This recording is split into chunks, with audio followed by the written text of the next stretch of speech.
Good evening and welcome to BJC Mitzvah A, number 224, part 5. Use the Sefer Hachinuch Mitzvah that keeps your soul in its way.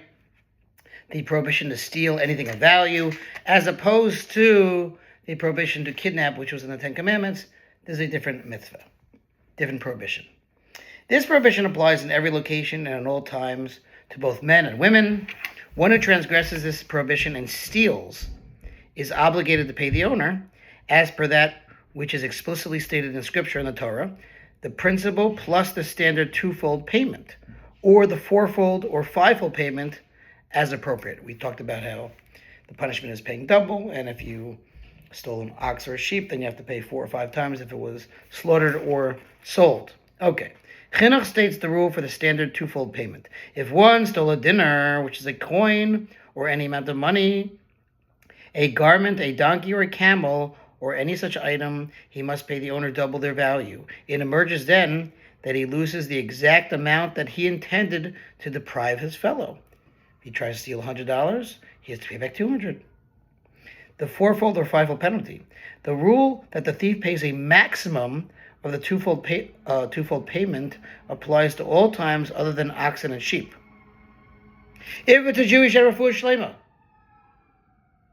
That was a fire truck there. Oxen and sheep have circumstances under which the one who steals them would pay fourfold or fivefold the value of the animal, namely where he slaughters or sells the stolen animal.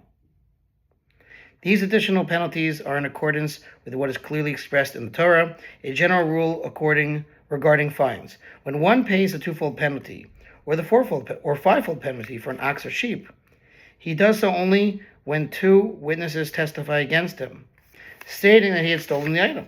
And in the case of an ox or sheep, that he also slaughtered or sold it. They have to have witnesses. And he is paying in court and based on their testimony.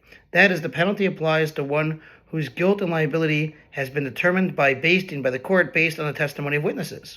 However, one who admits of his own free will is exempted simply by paying the principal alone. He just has to pay back the $100. The source of this exemption is from that which is stated with regard to the twofold penalty, quote, whomever the court finds guilty shall pay double, regarding which our sages of blessed memory in Bava Kama expounded the phrase, whomever the court finds guilty, as excluding one who incriminates himself. The same holds true for all fines. One who admits to them is exempt.